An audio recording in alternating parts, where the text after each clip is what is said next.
नमस्कार विद्यार्थी मित्रांनो, स्वागत आहे सर्वांचं आपल्या युट्यूब चॅनलवर। मित्रांनो, आजच्या या व्हिडिओमध्ये आपण टीईटी 2026 म्हणजेच शिक्षक पात्रता परीक्षा 2026 विद्यार्थी मित्रो, तर या परीक्षेकरता सगळ्यात महत्त्वपूर्ण असणारा विषय म्हणजेच बालमानसशास्त्र। तर बालमानसशास्त्र हा विषय विद्यार्थी मित्रो बदललेल्या पॅटर्न नुसार या ठिकाणी आपण बघणार आहोत। ओके, पहा यामध्ये विद्यार्थी मित्रो आजच्या या व्हिडिओमध्ये आपल्याला मानसशास्त्र त्यावर आधारित उपपत्त्या ज्या आहेत त्या मानसशास्त्रज्ञ, बुद्धिमत्ता, संरक्षण यंत्रणा, अध्यापन पद्धती, ओके, या सर्व जे टॉपिक्स आहेत जे की परीक्षेच्या दृष्टिकोनातून महत्त्वपूर्ण आहेत, मग ते अध्ययन संक्रमण झाले या टाइपचे जे काही प्रश्न असतील विद्यार्थी मित्रो, असे सगळ्यात महत्त्वपूर्ण आतापर्यंत टीईटी परीक्षेमध्ये विचारण्यात आलेले 30+ PYQ प्रश्न आपण म्हणजे प्रिव्हियस इयर क्वेश्चन जे आजच्या व्हिडिओमध्ये बघणार आहोत विद्यार्थी मित्रो। ओके, बघा, आणि जे प्रश्न परीक्षेत वारंवार रिपीट झालेले आहेत असेच प्रश्न या व्हिडिओमध्ये असणार आहेत। नक्कीच तुम्हाला या व्हिडिओचा फायदा आगामी परीक्षेमध्ये होणार आहे। व्हिडिओ आवडला असल्यास सर्वांनी व्हिडिओला लाईक करायचा आहे आणि आपल्या चॅनलला सबस्क्राईब करायचं आहे। चला तर मग व्हिडिओला सुरुवात करूया। आजच्या या सेशन मधील पहिला प्रश्न बघा। प्रश्न काय विद्यार्थी मित्रो, बुद्धी गुणांकानुसार, ओके, पहा, बुद्धी गुणांकानुसार व्यक्तींचे वर्गीकरण कोणत्या मानसशास्त्रज्ञाने केले आहे? बघा, खूप महत्त्वपूर्ण IMP असा हा प्रश्न आहे। काय सांगितलं यामध्ये, तर बुद्धी गुणांकानुसार जे आहे, ओके, आपला बुद्धी गुणांक जो आहे त्यानुसार व्यक्तींचं विविध भागामध्ये वर्गीकरण करण्यात आलं, ज्यामध्ये कुशाग्र, बुद्धिमान, मंद, सामान्य बुद्धिमत्ता असणारं असं जे वर्गीकरण झालं। तर हे वर्गीकरण विद्यार्थी मित्र व्यक्तींचं वर्गीकरण हे कोणत्या मानसशास्त्रज्ञाने केलं आहे? ऑप्शन बघा, ए आहे अल्फ्रेड बिने, बी टर्मन, सी डॉक्टर कामत आणि डी आहे गिलफोर्ड। ओके, कोणी केलं आहे? तर विद्यार्थी मित्र बुद्धी गुणांकानुसार व्यक्तीचं वर्गीकरण जे आहे हे टर्मन या मानसशास्त्रज्ञाने केलं आहे। ऑप्शन नंबर बी टर्मन हे आपल्या प्रश्नाचं योग्य उत्तर आहे। ओके, बघा, आता विद्यार्थी मित्र टर्मन याने बुद्धी गुणांकानुसार जे वर्गीकरण केलं त्यामध्ये त्यांनी काही जे आहे त्या ठिकाणी बुद्धी गुणांकानुसार विद्यार्थी मित्र प्रत्येक बालकाच्या अनुसार काय त्याचं वर्णन सांगितलं। यामध्ये बघा, ज्याची बुद्धिमत्ता म्हटलं आहे, बघा, बुद्धिमत्ता ज्या विद्यार्थ्याची जी आहे 140+ म्हणजे 140 पेक्षा जास्त बुद्धिमत्ता असेल तर तो कुठल्या पद्धतीचा झाला, तर त्याला विद्यार्थी मित्र अलौकिक बुद्धिमत्ता म्हणजे जीनियस असे म्हणतो। ओके, हा काय सर्वात उच्च म्हणजे सर्वोच्च आहे, याला अलौकिक बुद्धिमत्ता असणारा विद्यार्थी आपल्याला म्हणता येईल, याला जीनियस असे म्हणतात। त्यानंतर कुशाग्र बुद्धिमत्तेकरता जे आहे या ठिकाणी, ओके, 120, ओके, बुद्धिमत्तेचा स्कोर काय 120 ते 129 ज्याचा आहे विद्यार्थी मित्र त्याला असामान्य, ओके, 139 सॉरी 139 असणार काय या ठिकाणी, हा असामान्य बुद्धिमत्ता असणारा विद्यार्थी असणार आहे, असामान्य बुद्धिमत्ता, असामान्य बुद्धिमत्ता। त्यानंतर विद्यार्थी मित्र यानंतर बघा 110 ते 119 ज्याचा आहे, ओके, 110 ते 119 बुद्धिमत्ता ज्याचा आहे, ओके, बुद्धी गुणांक ज्याचा 110 ते 119 आहे यांना सामान्य बुद्धिमत्ता असणारे असे म्हणता येईल। ओके, यांना काय म्हणतो आपण विद्यार्थी मित्र? शीघ्र। ओके, बघा, शीघ्र बुद्धिमत्ता। आणि त्यानंतर 90 ते 109, ओके, 90 ते 109 वाले हे आहेत सामान्य। ओके, 90 ते 109 वाले आहे सामान्य। आपल्याला सामान्य, अलौकिक हे महत्त्वपूर्ण आहे, हे दोन लक्षात ठेवायचे आहेत, हे महत्त्वपूर्ण होते। त्यानंतर विद्यार्थी मित्र जर आपण बघतो म्हटलं अजून तर यामध्ये एक महत्त्वपूर्ण घटक आहे, तो देखील तुम्हाला सांगतो। ओके, पहा, सगळ्यात महत्त्वपूर्ण येते ते आपण समजून घेऊया।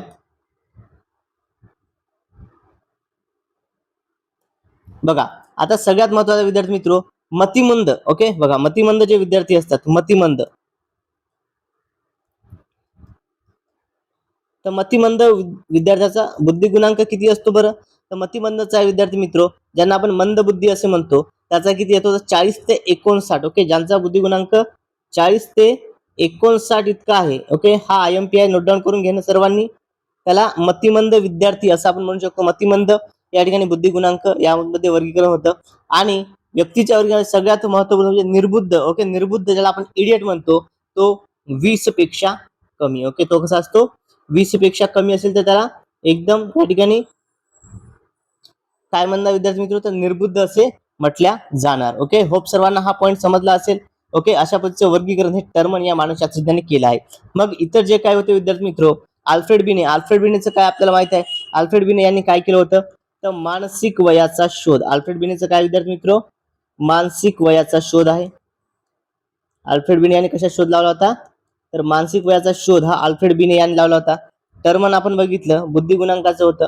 ओके, तर डॉक्टर कामत डॉक्टर कामत काय विद्यार्थी मित्र यांच्या होत्या शाब्दिक कसोट्या. ओके, डॉक्टर कामतच्या काय होत्या, डॉक्टर कामत कशासाठी आहे तर शाब्दिक कसोट्या करता प्रसिद्ध आहे. डॉक्टर कामत शाब्दिक कसोट्या कशासाठी तर हिंदी मुलांच्या अध्ययनासाठी. ओके, हिंदी मुलांचे बुद्धिमापन, हिंदी मुलांचे बुद्धिमापन डॉक्टर कामत यांनी. त्यानंतर गिलफोर्ड, गिलफोर्ड जे होते विद्यार्थी मित्र यांनी बुद्धिमत्तेचे 120 घटक काय सांगितले. ओके, यांनी काय सांगितले आहेत तर बुद्धीचे एकूण 120 घटक सांगितले होते. ओके, हे झालं. आणि या व्यतिरिक्त विद्यार्थी मित्र एक महत्वपूर्ण आहे ते म्हणजे डॉक्टर भाटिया यांनी कृतीयुक्त कसोटी सांगितली होती. ओके, डॉक्टर भाटिया यांनी कृतीयुक्त कसोटी. हा पॉईंट सर्वांना समजला का? ओके, हा प्रश्न विद्यार्थी मित्र होप सर्वांना हा प्रश्न आता कुठल्याही पत्नी आला, अल्फ्रेड बिने असेल, टर्मन असेल, डॉक्टर कामत असेल किंवा गिलफोर्ड असेल, या टॉपिकवर तुम्हाला प्रश्न तुमचा त्या ठिकाणी चुकणार नाही. ओके, चला, जर स्पष्टीकरण आवडलं असल्यास विद्यार्थी मित्र सर्वांनी व्हिडिओला लाईक करायचं आहे आणि सर्वांनी आपल्या चॅनलला विद्यार्थी मित्र काय करायचं, सबस्क्राईब करायला विसरायचं नाही. ओके, जे जे विद्यार्थी पहिल्यांदा आपला व्हिडिओ बघतात त्यांनी चॅनलला सबस्क्राईब करायचं आहे. यानंतर पुढील प्रश्न घेऊया. पुढचा प्रश्न बघा काय विद्यार्थी मित्र, पुढील प्रश्न बघा, इतरांच्या भावनांची जाणीव ठेवणे व दुसऱ्या व्यक्तींच्या भूमिकेशी एकरूप होणे म्हणजे काय? बघा, इतरांच्या भावनांशी काय जाणीव ठेवायची आहे आणि दुसऱ्या व्यक्तींच्या भूमिकेशी एकरूप व्हायचं आहे, याला काय म्हणता येणार? याला विद्यार्थी मित्र काय म्हणणार? आत्मभान, अभिप्रेरण, सहसंवेदना की नियंत्रण. ओके, बघा, दुसऱ्यांच्या व्यक्तीची भूमिका, भावना ज्या याची जाणीव ठेवायची आहे म्हणजे दुसऱ्याच्या भावनाशी आपल्याला सहमत राहायचं आहे म्हणजे सहसंवेदना. काय म्हणणार याला? सहसंवेदना असं आपण म्हणतो. ओके, सहसंवेदना हे आपल्या प्रश्नाचं योग्य असं उत्तर आहे. आणि विद्यार्थी मित्र आपल्या ज्या संवेदना असतात, ओके, आपल्या काय असतात संवेदना, संवेदनेला ज्यावेळी अर्थ प्राप्त होतो, ओके, संवेदनेला ज्यावेळेस अर्थ प्राप्त होतो, जर अर्थ प्राप्त झाला तर त्याला काय म्हणणार बरं? तर त्याला अवबोधात असं म्हणतात. काय म्हणतात? अवबोध. ओके, म्हणजेच काय, संवेदनेला अर्थ प्राप्त झाल्यावर त्याचं रूपांतरण हे अवबोधामध्ये होत असतं. ओके, चला, यानंतर बघा विद्यार्थी मित्र याचं स्पष्टीकरण देखील तुम्हाला सांगतो, सविस्तर समजून घ्या. संवेदना म्हणजे इतरांच्या भावनांची जाणीव. ओके, संवेदना म्हणजे काय, इतरांच्या भावनांची जाणीव आणि संवेदनाची जाणीव असणे याला सहसंवेदना आपण म्हणतो. दुसऱ्या व्यक्तींसोबत दुसऱ्या व्यक्तींच्या मतासोबत एकरूप होणे तसेच इतरांबद्दल सहृदय भावना असणे होय. ओके, पहा आता विद्यार्थी मित्र आत्मभान म्हणजे काय? आत्मभान कशाला म्हणतात? म्हणजे स्वतःच्या भावना आणि ज्यांनी स्वतःच्या अभिरुची जी आहे मर्यादा जाणणे, याची बलस्थाने जाणणे याला आत्मभान असे म्हणतात. आणि अभिप्रेरण जे आहे विद्यार्थी मित्र, तर अभिप्रेरण म्हणजे कार्यप्रवृत्त करणारी शक्ती होय. याचे दोन प्रकार पडतात, एक म्हणजे अंतरप्रेरणा, दुसरी आहे बाह्य प्रेरणा. एखादे उद्दिष्ट साध्य करण्यासाठी व्यक्तिगत देण्याचा त्याग करणे, धडपड करणे आणि सतत आशावादी राहणे याला आपण अभिप्रेरण असे म्हणू शकतो. आत्मनियंत्रण म्हणजे काय? तर आत्मनियंत्रण म्हणजे स्वतःवर, स्वतःच्या भावनांवरती नियंत्रण असणे.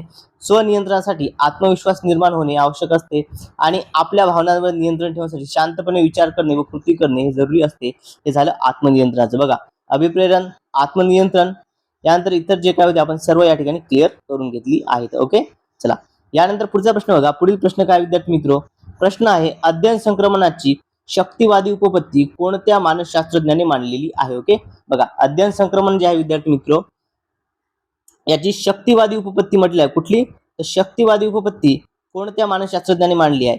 स्पियरमन, जड, विल्यम जेम्स की वुडवर्थ. ओके, तर विद्यार्थी मित्र शक्तिवादी उपपत्ती ही कोणी मांडलेली आहे सांगा बरं? ओके, तर ही जी मांडली आहे ही मांडली आहे विद्यार्थी मित्र विल्यम जेम्स यांनी. ओके, कोणी? विल्यम जेम्स हे या प्रश्नाचं योग्य उत्तर आहे. Option number C, William James यांनी कोणती मांडली आहे तर शक्तिवादी उपपत्ती ही मांडलेली आहे विद्यार्थी मित्र. ओके, बघा, यानंतर पुढील प्रश्न घेऊया. पुढचा प्रश्न पहा, अध्ययनार्थात, ओके, अध्ययनार्थात मागासलेपणा येण्याचे खालीलपैकी कोणते शालेय कारण नाही? ओके, बघा, कारण तर ओळखायचं आहे, मात्र कोणतं शालेय कारण नाही म्हटलेलं आहे. ओके, मग बघा, शालेय व्यवस्थापन पूर्णपणे दोषपूर्ण असणे हे शालेय कारण आहे. ओके, हे शालेय कारण आहे. शैक्षणिक साहित्याचा अभाव असणे हे देखील शालेय कारण आहे. पालक अशिक्षित असणे, ओके, पालक अशिक्षित असणे हे शालेय संबंधीच येतं. ओके, पर्यवेक्षक व इतर घटकांची सहानुभूती नसणे. आता सांगा, पर्यवेक्षक आणि इतर घटक ज्या याची सहानुभूती नसणे हे शालेय कारण आहे का विद्यार्थी मित्र? ओके, शालेय कारण म्हटलं आपल्याला ठिकाणी हे शालेय कारणामध्ये येणार नाही. ओके, हे बाह्य कारण आहे. ओके, बघा, हे काय सामाजिक कारण झालं. ओके, इतर घटक, पर्यवेक्षक हे कशामध्ये येतात? हे सामाजिक स्वरूपाचे झाले. ओके, हे काय? हे सामाजिक कारण झालं. त्यामुळे या ठिकाणी ऑप्शन नंबर 4 सहानुभूती जे आहे या ठिकाणी बघा, पर्यवेक्षक व इतर घटकांची सहानुभूती नसणे हे आपल्या प्रश्नाचं योग्य असं उत्तर असणार आहे. ओके, चला यानंतर नेक्स्ट क्वेश्चन घेऊया. पुढचा प्रश्न बघा विद्यार्थी मित्र, प्रश्न खूप महत्वपूर्ण आहे. ओके, या ठिकाणी बघा संरक्षण यंत्रणा हा जो टॉपिक आहे. ओके, संरक्षण यंत्रणा, तर या टॉपिकवर आधारित हा प्रश्न आपल्याला या ठिकाणी विचारण्यात आलेला आहे. ओके, प्रश्न काय या ठिकाणी समजून घेऊया.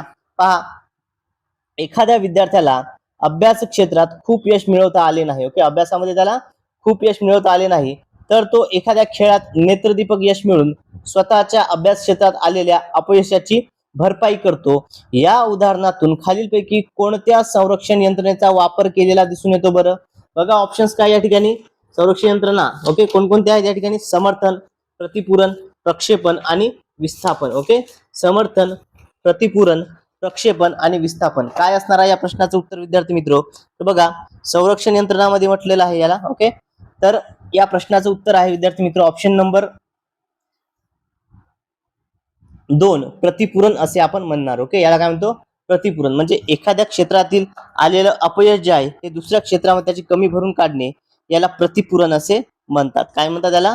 प्रतिपूरण असे म्हणत असतात. ओके, चला पहा विद्यार्थी मित्र, आता संरक्षण यंत्रणा हा परीक्षा दृष्टिकोनातून खूप महत्वपूर्ण टॉपिक आहे. ओके, बघा संरक्षण यंत्रणा हा जो टॉपिक आहे हा परीक्षेच्या दृष्टिकोनातून सगळ्यात महत्वपूर्ण असणारा टॉपिक आहे विद्यार्थी मित्र, ज्यावरती आपल्याला डेफिनेटली परीक्षेमध्ये प्रश्न विचारणार. ओके, टीईटी 2026 ची जी परीक्षा होणार आहे याच्यामध्ये देखील आपल्याला डेफिनेटली प्रश्न आपल्याला विचारणार आहे. त्यामुळे हा पॉईंट काय सर्वांनी IMP म्हणून नोट डाऊन करून घ्यायचा, म्हणजे घ्यायचाच. ओके, पहा आता संरक्षण यंत्रणा आल्या, मग बघा यामध्ये एखादाच काय, आता विस्थापन काय विद्यार्थी मित्र? विस्थापन म्हणजे काय, एकाचा राग दुसऱ्यावर काढणे. ओके,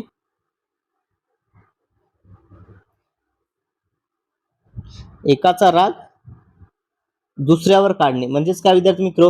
आणि दुसऱ्यावर म्हणजे कोणावर? तर आपल्यापेक्षा लहान व्यक्तीवर. ओके, आपल्यापेक्षा काय लहान जे व्यक्ती आहेत त्यांच्यावरती काढणे किंवा पदाने अधिकाराला त्याच्यावर राग काढणे याला विस्थापन असे म्हणतात. ओके, म्हणजेच ऑफिसमध्ये जर बॉस रागवले असले, ओके ऑफिसमध्ये जर बॉस एखाद्यावर रागवला त्याचा राग तो घरी येऊन आपल्या बायकोवर आपल्या लेकरावर काढतो, हे झालं विस्थापनाचं. ओके, विस्थापनामध्ये काय, एकाचा राग दुसऱ्यावर.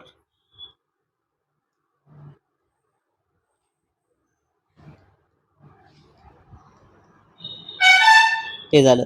त्यानंतर विद्यार्थी मित्र प्रक्षेपण. ओके, आता प्रक्षेपण म्हणजे काय, तर आपल्यातील कमतरता व अक्षमता न स्वीकारता ओके आपला दोष इतरांच्या माथी मारणे याला प्रक्षेपण म्हणतात. काय म्हणतात यामध्ये? काय तर आपला दोष जो आहे हा इतरांच्या माथी मारणे.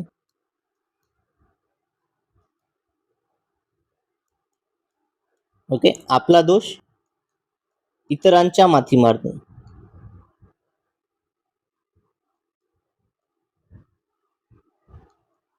याला काय म्हणता येईल? याला प्रक्षेपण असे म्हणतात. ओके, बघा काय म्हणतात यामध्ये बघा विद्यार्थी मित्र, म्हणजेच आपल्या जर एखाद्या घटकामध्ये अपयश आलं तर ते स्वतः न स्वीकारता त्याचा दोष दुसऱ्यावर देणे.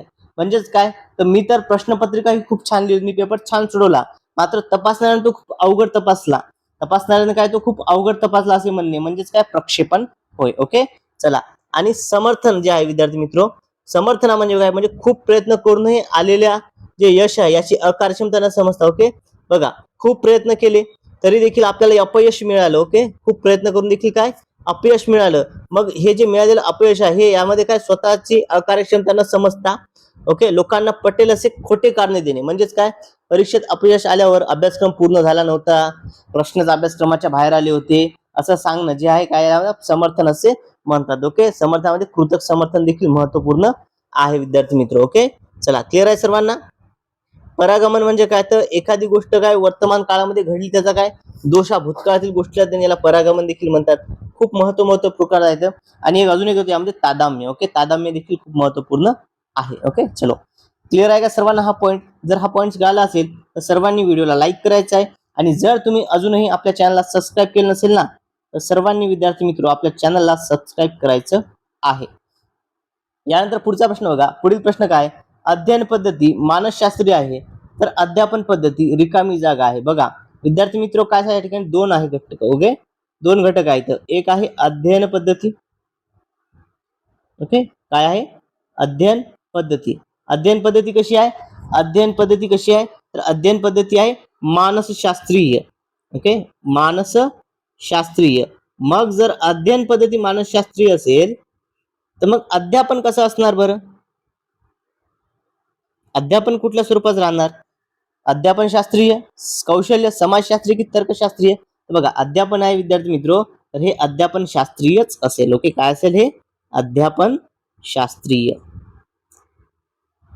ओके, अध्यापन शास्त्रीय. त्यामुळे ऑप्शन नंबर 1 अध्यापन शास्त्रीय हे आपल्या प्रश्नाचं योग्य उत्तर आहे. ओके, चला विद्यार्थी मित्र, सर्वांनी चॅनलला सबस्क्राईब करायचं आहे आणि जर तुम्हाला हे पीडीएफ हवी असेल तर पीडीएफ मिळवण्याकरता आपलं टेलिग्राम चॅनल तुम्ही जॉईन करायचं आहे, ज्याची लिंक या व्हिडिओच्या डिस्क्रिप्शन बॉक्समध्ये देण्यात आलेली आहे. ओके, चला, किंवा कमेंटमध्ये पीडीएफ मेसेज करायचा आहे. त्यानंतर पुढील प्रश्न बघा, जॉन डुई यांची विशिष्ट रचनावादी पद्धती. ओके, बघा विद्यार्थी मित्र, या ठिकाणी प्रश्नावरून देखील आपण जे आहे ऑप्शन या ठिकाणी समजून घ्यायचे. ओके, जॉन डुई यांची कुठली पद्धती आहे बरं? जॉन डुई यांची कुठली आहे? नोट डाऊन करून घ्यायचं लगेच. विशिष्ट रचनावादी पद्धती. विशिष्ट रचनावादी पद्धती जी आहे ती जॉन डुई यांची आहे. हा पॉइंट आपला इथे क्लिअर झाला. एका मार्कासाठी हा पॉइंट आपला करून गेला. मग यांची रचनावादी पद्धती ही कशी आहे?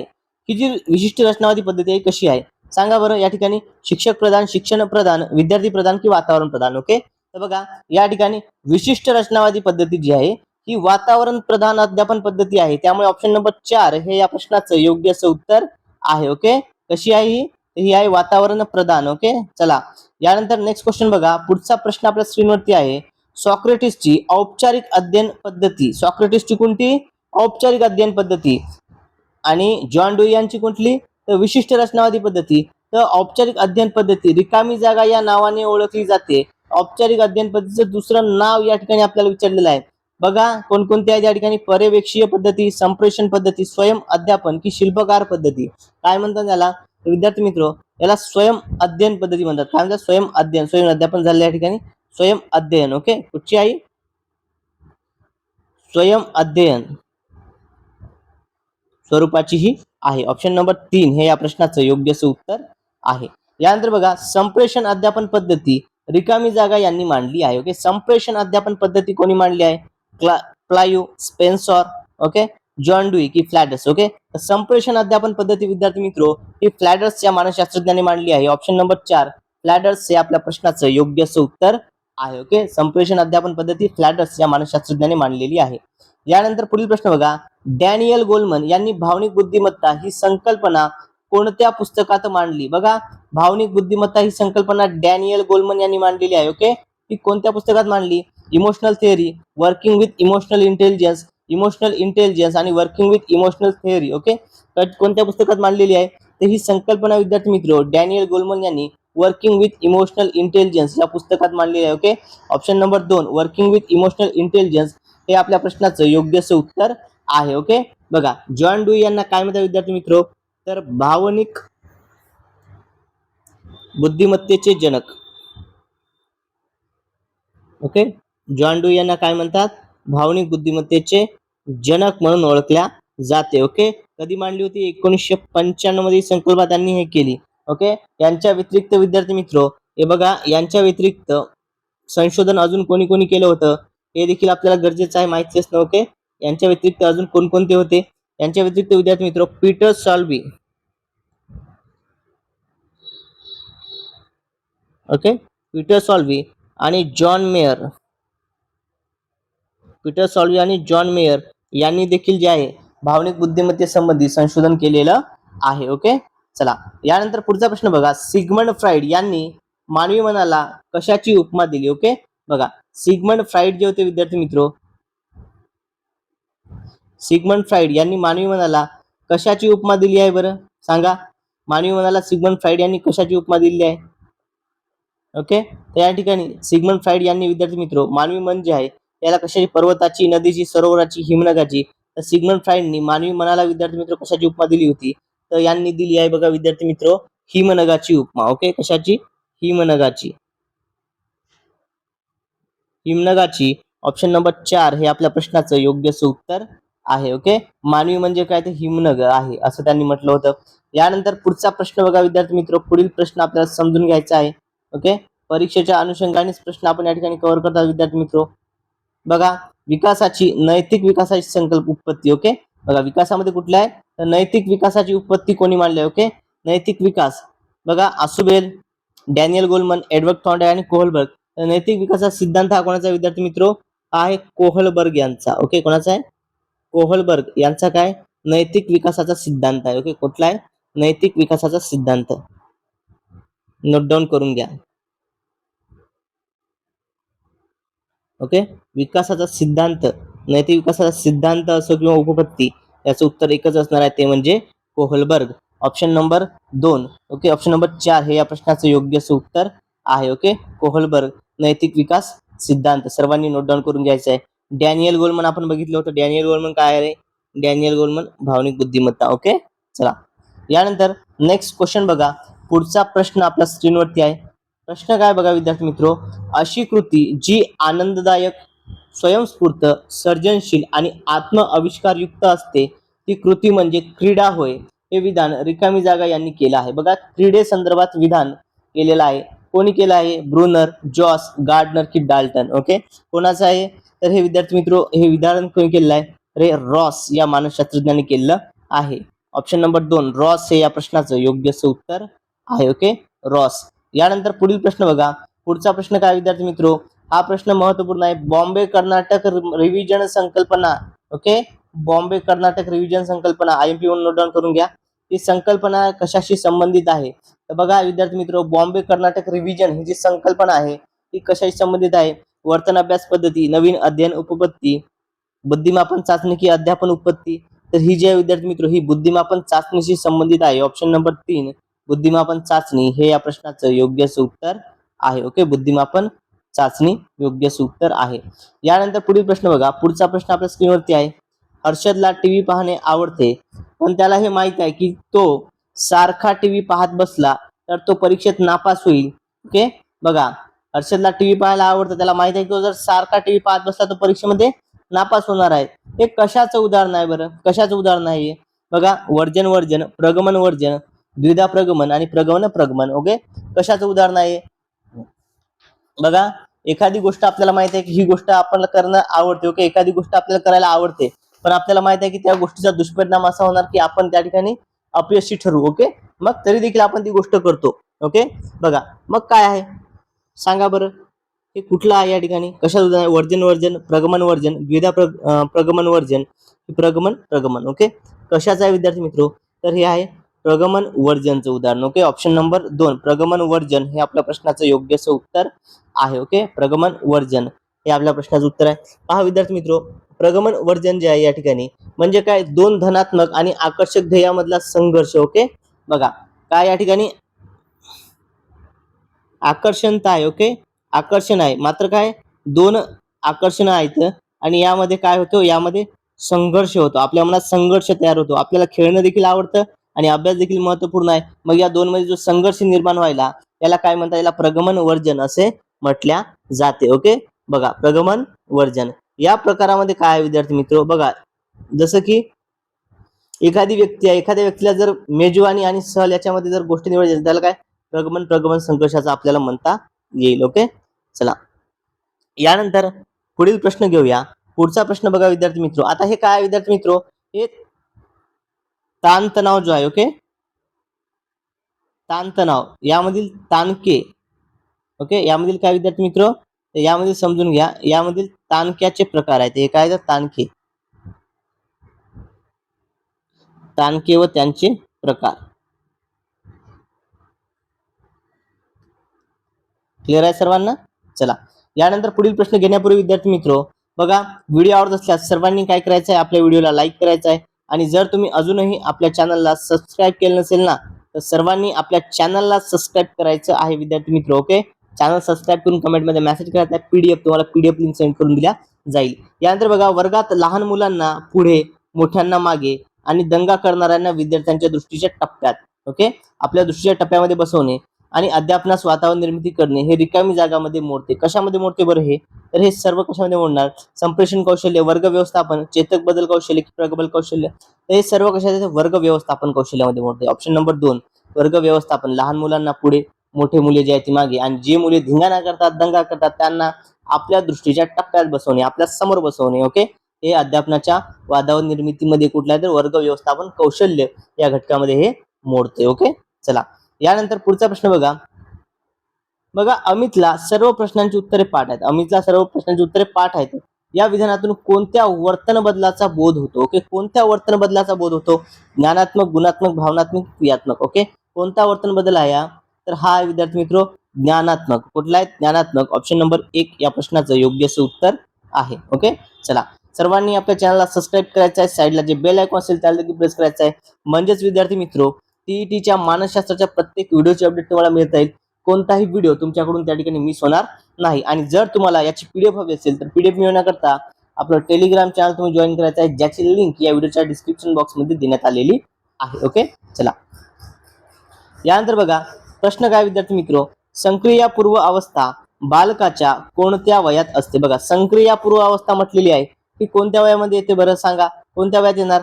ओके, बघा वय वर्ष 2 ते 7 वर्ष, 7 ते 12 वर्ष, 0 ते 2 वर्ष की 12 वर्षाच्या पुढे. ओके, बघा या ठिकाणी कोणती संक्रियापूर्व अवस्था म्हटलंय.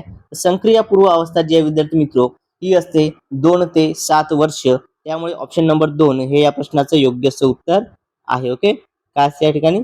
संक्रियापूर्व अवस्था. ओके, संक्रियापूर्व अवस्था ही असते. त्यानंतर विद्यार्थी मित्र जन्मापासून ते 2 वर्षापूर्वीचे काय असते? तर ही असते पूर्व क्रियात्मक अवस्था. ओके, कुठली असते? पूर्व क्रियात्मक. याला काय संवेदीकारक अवस्था असे म्हणतात. ओके, पहा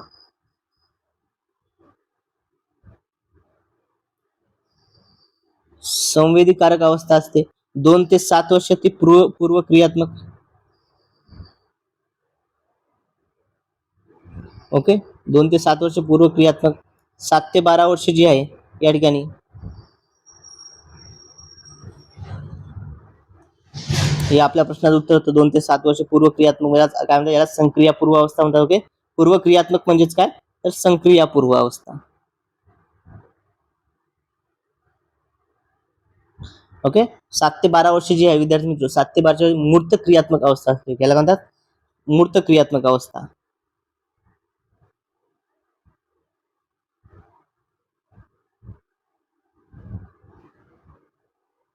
मूर्त क्रियात्मक अवस्था. आणि 12 वर्षाच्या पुढे जे असते याला औपचारिक टप्पा असतो. ओके, याला औपचारिक क्रियात्मक अवस्था असे म्हणतात. औपचारिक अवस्था. यानंतर पुढचा प्रश्न बघा. पुढील प्रश्न आपल्या स्क्रीनवरती आहे. प्रश्न काय? खाली शिक्षणाची काही ध्येय दिलेली आहेत, तर त्यापैकी सर्वश्रेष्ठ ध्येय कोणते? बघा, शिक्षणाचं सर्वश्रेष्ठ असणारं ध्येय कोणतं आहे खालीलपैकी? बघा, जीवनात पूर्णता आणणे, शारीरिक विकास, नैतिक विकास की व्यावसायिक यशस्वीता.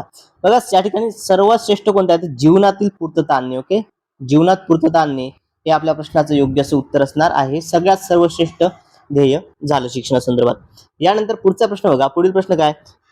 पूर्व प्राथमिक शिक्षणाचा कालावधी साधारणपणे किती वर्ष असतो? बघा, पूर्व प्राथमिक शिक्षण आहे त्याचा कालावधी किती वर्ष असणार आहे? तर पूर्व प्राथमिक शिक्षणाचा कालावधी असतो 2.5 ते 6 वर्ष. ओके, किती असतो?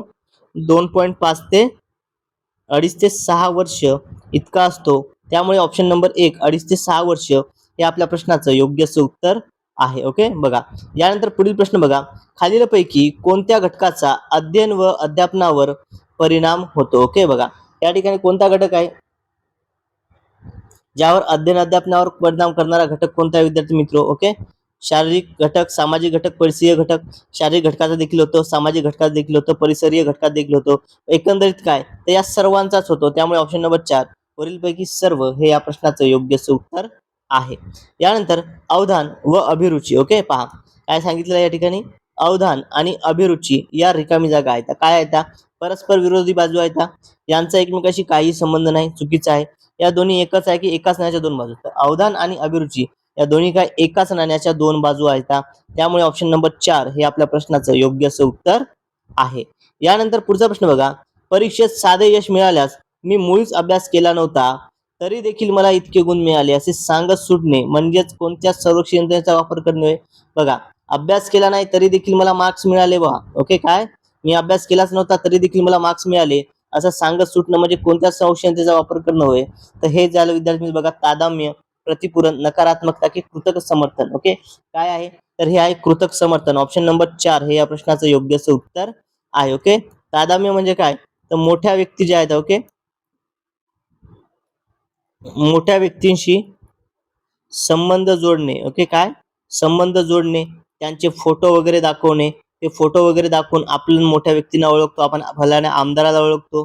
ओके, असं दाखवणे आणि समाजामध्ये आपली प्रतिष्ठा वाढवण्याचा प्रयत्न करणे. ओके, काय या ठिकाणी समाजामध्ये प्रतिष्ठा वाढ करण्याचा प्रयत्न करणे असते, याला काय म्हणतात, याला विद्यार्थी मित्र याला तादात्म्य असे म्हणतात. मात्र आपल्या प्रश्नाचं उत्तर काय, कृतक समर्थन, ऑप्शन नंबर 4 हे या प्रश्नाचं योग्य असं उत्तर आहे. यानंतर पुढील प्रश्न बघा, पुढचा प्रश्न आपल्या स्क्रीनवरती आहे. प्रश्न काय, दोन अध्ययन पद्धतीमध्ये नुसते समान घटक संक्रमण. ओके, बघा हा पॉइंट महत्वपूर्ण आहे विद्यार्थी मित्र, समान घटक संक्रमण आहे. ओके, समान घटक संक्रमण करतात, पण त्यापेक्षाही काय, काही अधिक घटक स्पष्ट करायचे निश्चित स्वरूपाचे अध्ययन संक्रमण असते. या दोन घटकाचे सामान्यीकरण केले जाते. मग सामान्यीकरण अध्ययन उपपत्ती खालीलपैकी कोणी मांडल्या, हा आहे आपला प्रश्न. प्रश्न काय आपला, सामान्यीकरण अध्ययन उत्पत्ती कोणी मांडली. ओके, आपला प्रश्न कोशावरती आहे, या ठिकाणी आहे बघा, खालीलपैकी कोणत्या मानसशास्त्रज्ञांनी मांडलेली आहे. ओके, सामान्यीकरण अध्ययन उत्पत्ती खालीलपैकी कोणत्या मानसशास्त्रज्ञांनी मांडलेली आहे, मग सांगा बरं या ठिकाणी. बघा, पॅवलॉन, सामान्यीकरण जड, बँगले की थॉर्नडाईक. ओके, तर सामान्यीकरण कोणाचे विद्यार्थी मित्र या ठिकाणी, सामान्यीकरण ओके पहा, तर ती आहे CH जड यांची. ओके, कोणाचे, CH जड. ओके, बघा या ठिकाणी सॉरी, सामान्यीकरण अध्ययन उत्पत्ती विचारली आपल्याला. ओके, सामान्यीकरण उत्पत्ती, तर सामान्यीकरण आहे विद्यार्थी मित्र ही या ठिकाणी सामान्यीकरण उत्पत्ती येते बॅगले यांची. ओके, कोणाचे, बॅगले. ऑप्शन नंबर, या ठिकाणी ऑप्शन चुकलेले आहेत विद्यार्थी मित्र. ओके, ऑप्शन थोडेसे मिस आउट झालेले आहेत, तर हे आहे 2 नंबर, हे आहे 3 नंबर. ओके, तर सामान्यीकरण अध्ययन उत्पत्ती कोणाची आहे, तरी बँगले यांची. ओके, बँगले, ऑप्शन नंबर 3 हे या प्रश्नाचं योग्य उत्तर आहे. ओके, पहा, सामान्यीकरण अध्ययन उत्पत्ती,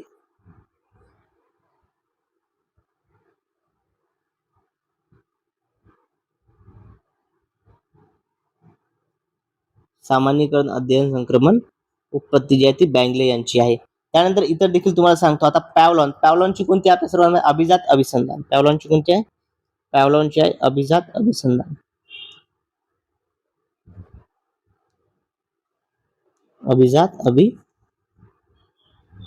जी आहे पॅवलॉन यांची आहे, अभिजात अभिसंधान. त्यानंतर CH जड. ओके, CH जड जे आहेत विद्यार्थी मित्र, तर CH जड यांची कुठली आहे, तर CH जड यांची आहे विद्यार्थी मित्र समान घटक उत्पत्ती. ओके, समान घटक संक्रमण जे आहे CH जड.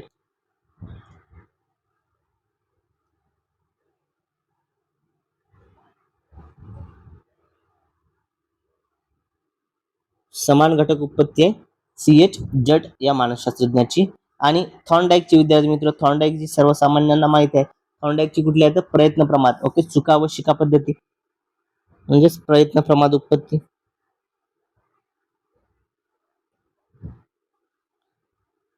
प्रयत्न प्रमाद उपपत्ती आहे या ठिकाणी थॉर्नडाईक या मानसशास्त्रज्ञाची. ओके, चला, या व्यतिरिक्त काय होते विद्यार्थी मित्र, या व्यतिरिक्त काही महत्वपूर्ण होते, ज्यामध्ये बघा एक होते स्किनर. ओके, स्किनरचा कोणता आहे, तर स्किनरची विद्यार्थी मित्र साधक अभिसंधान. स्किनरची कुठली होती, स्किनर यांची होती साधक अभिसंधान उत्पत्ती होती स्किनर यांची. त्यानंतर आसुबेल अध्ययन अनुदेश. ओके, बघा आसुबेल अध्ययन अनुदेश,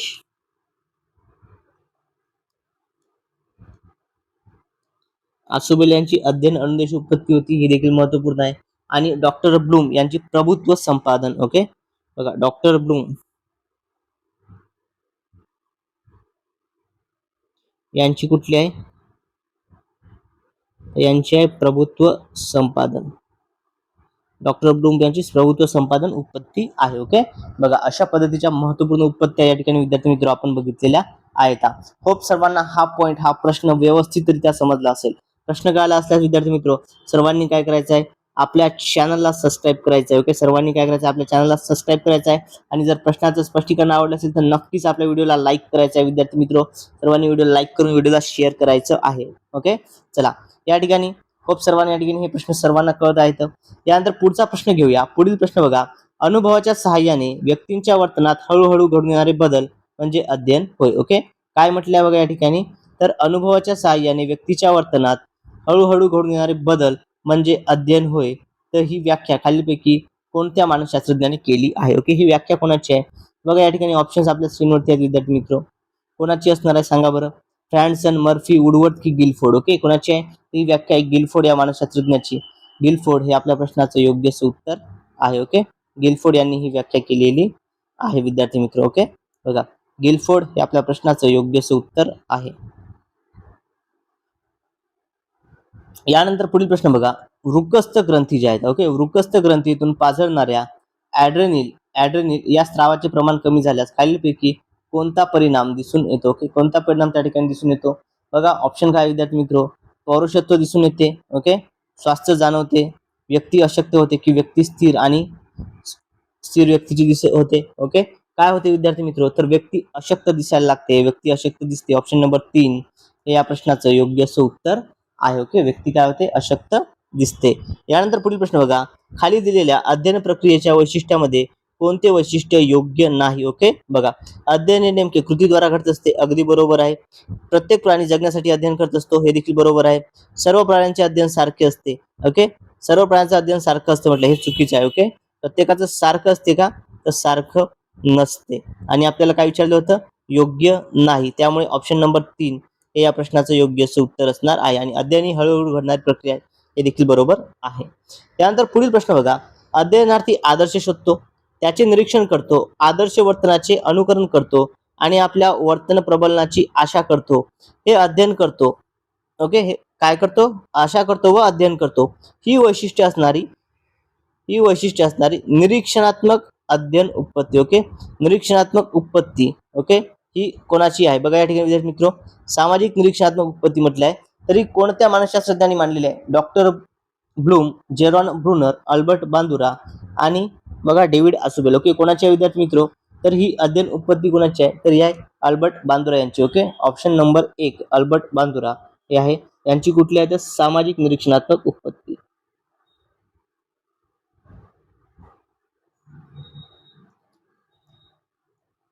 सामाजिक निरीक्षणात्मक उपपत्ती.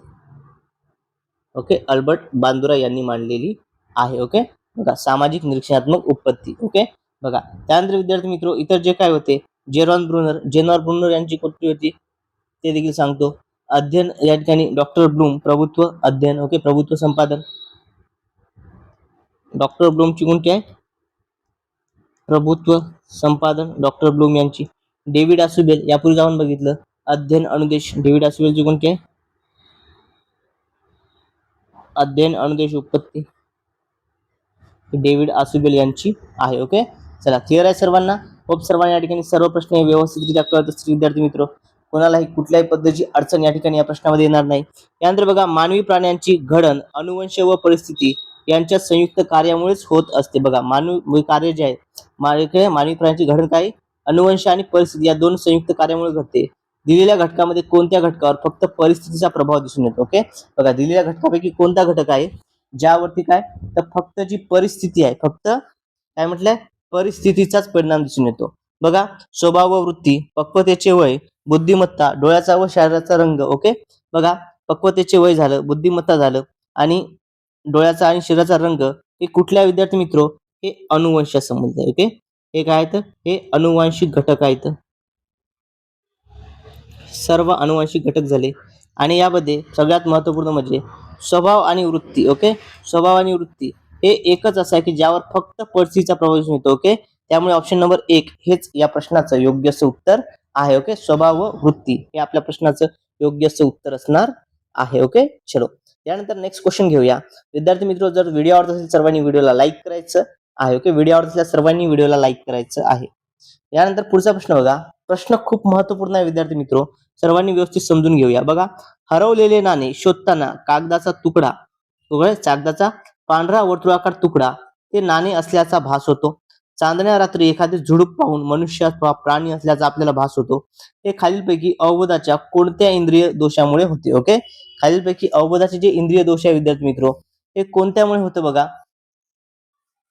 ऑप्शन बघा, परिचितता, भौमितिक इंद्रिय भ्रम, विशिष्ट मनस्थिती की विशिष्ट भौतिक या ठिकाणी भौमितिक परिस्थिती. ओके, काय असणार आहे या प्रश्नाचं उत्तर विद्यार्थी मित्र? सांगा बरं. काय असू शकतं? कशामुळे हे वाटेल आपल्याला? ओके, कशामुळे हे वाटतं? तर पहा विद्यार्थी मित्रो, इंद्रिय भ्रमाचं जे या ठिकाणी आहे तर ओके, हे कशामध्ये येतं? इंद्रिय भ्रम, कोणता इंद्रिय भ्रमाचा दोष आहे? ओके, इंद्रिय भ्रमाचे विविध काही दोष येतात, त्यापैकी हे कुठल्या याचं आहे? ओके, तर विद्यार्थी मित्रो, हे जे आहे हे आहे विद्यार्थी मित्र बघा, भौमितिक इंद्रिय भ्रम. कुठला आहे? भौमितिक इंद्रिय भ्रम. ऑप्शन नंबर 2 हे आपल्या प्रश्नाचं योग्य उत्तर आहे. ओके, भौमितिक इंद्रिय भ्रम. बघा विद्यार्थी मित्रो, आता इंद्रिय भ्रम म्हणजे काय? तर उद्दीपक अस्पष्ट असला की पार्श्वभूमी बदललेली असली तर ज्ञानेंद्रियाकडून काय चुकीचा अर्थ त्या ठिकाणी लावल्या जातो. ओके, ज्ञानेंद्रियाकडून काय चुकीचा अर्थ विद्यार्थी मित्र त्या ठिकाणी लावल्या जात असतो, यालाच इंद्रिय भ्रम असे म्हणतात. ओके, काय म्हणतात त्याला? इंद्रिय भ्रम असे म्हटल्या जाते. इल्युएशन ज्याला आपण म्हणतो, उद्दीपक अस्पष्ट असला की पार्श्वभूमी बदलली. ओके, बघा, उद्दीपक अस्पष्ट किंवा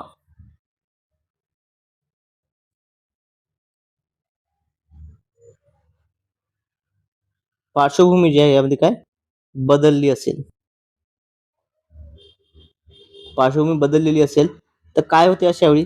ज्ञानेंद्रियाकडून चुकीचा अर्थ लावला जातो. ओके, आपली जी ज्ञानेंद्रिय आहेत, ओके,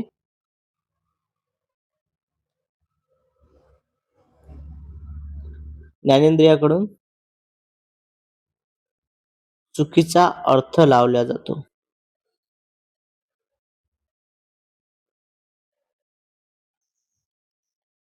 यालाच काय म्हणतात? यालाच इंद्रिय भ्रम असे म्हणतात. ओके, याला इंद्रिय भ्रम असे म्हणतात. या व्यतिरिक्त अजून काही उदाहरणे आहेत, जसं की पहा, रस्त्यावर पडलेल्या दुधाच्या बाटलीचं झाकण उन्हात चमकते तेव्हा ते आपल्याला रुपयाच्या नाण्यासारखं वाटते. ओके, त्यानंतर विद्यार्थी मित्र, कातड्याचा जो निर्जीव पट्टा आहे, अंधारामध्ये आपण त्याला साप समजून घाबरून जातो, हे देखील त्याचं उदाहरण झालं. त्यानंतर पाणी असलेल्या काचेच्या भांड्यात जर लाकडी पट्टी ठेवली किंवा पेन ठेवली आपण तर ती वाकडी असल्यासारखी वाटते. शेजारच्या रुळावरून चालणाऱ्या आगगाडीकडे पाहून आपली गाडी सुरू आहे असा भास होतो. हे सर्व कसे आहेत? हे सर्व इंद्रिय भ्रमाची उदाहरणे आहेत. ओके, चला, होप सर्वांना हे स्पष्टीकरण समजलं असेल. ओके, सर्वांना हे स्पष्टीकरण कळालं असेल. विद्यार्थी मित्र, जर स्पष्टीकरण आवडलं असेल आणि व्हिडिओ आवडला असेल तर सर्वांनी आपल्या व्हिडिओला लाईक करायचं आहे, आणि जर तुम्ही अजूनही आपल्या चॅनलला सबस्क्राईब केलं नसेल तर सर्वांनी चॅनलला सबस्क्राईब करायचं आहे. साईडला जे बेल आयकॉन असेल त्याला देखील प्रेस करायचं आहे, म्हणजेच टीईटी संदर्भात येणाऱ्या प्रत्येक व्हिडिओची अपडेट तुम्हाला मिळत राहील आणि कोणताही व्हिडिओ तुमच्याकडून मिस होणार नाही. आणि जर तुम्हाला याची ही पीडीएफ, आजच्या या क्लासची पीडीएफ डाउनलोड करायची असेल तर पीडीएफ डाउनलोड करण्याकरता आपलं चॅनल तुम्ही सबस्क्राईब करायचं आहे, टेलिग्राम चॅनल तुम्ही जॉईन करायचं आहे विद्यार्थी मित्र. आणि जर तरीही कळत नसेल तर चॅनल सबस्क्राईब करून कमेंटमध्ये पीडीएफ मेसेज करायचा आहे, तुम्हाला लिंक त्या ठिकाणी सेंड करून दिल्या जाईल. आतापर्यंत आपले जे काही क्लास झाले त्याच्या सर्व पीडीएफ आपल्या टेलिग्राम चॅनलवरती अपलोड झालेल्या आहेत विद्यार्थी मित्र. ओके, चला, अशा पद्धतीचे महत्त्वपूर्ण आपण 30 प्रश्न या व्हिडिओमध्ये कव्हर केले. व्हिडिओ कसा वाटला हे कमेंट करून सांगायचं आहे. प्रश्न कसे वाटले, स्पष्टीकरण कसं वाटलं हे कमेंटच्या माध्यमातून सांगायचं आहे. ओके, चला मित्रांनो, आजच्या या व्हिडिओमध्ये एवढंच. भेटूया तर पुढच्या व्हिडिओमध्ये. Thank you so much.